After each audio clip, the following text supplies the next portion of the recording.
Well, we are finally, and I emphasize finally, turning to the appropriations process around here. The House will send over a minibus that includes 6 individual appropriation bills, and you know, remember, the fiscal year started October 1st. We are well into this fiscal year and still trying to fund the government. Honestly, that is something that just hasn't been a priority for Senator Schumer.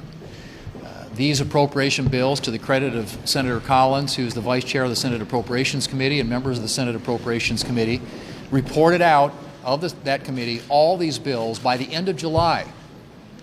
By the end of July.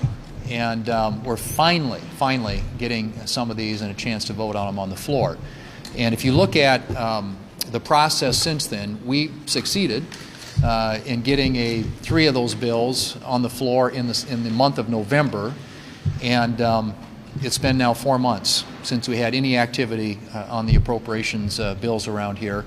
But what I would point out is when we did have those on the floor in November, we had an open amendment process, and we were able to get 40 amendments considered on those 3 bills. And when people have input around here, when they have a voice in lawmaking and actually some input into the bills that are being produced by the Senate, you get a lot better outcome. And we had a couple of amendments that were adopted that are good conservative wins. One of them, J.D. Vance's amendment, prohibits mask mandates on public transportation. There was another amendment that was offered by Senator Kennedy that protects the Second Amendment rights for veterans.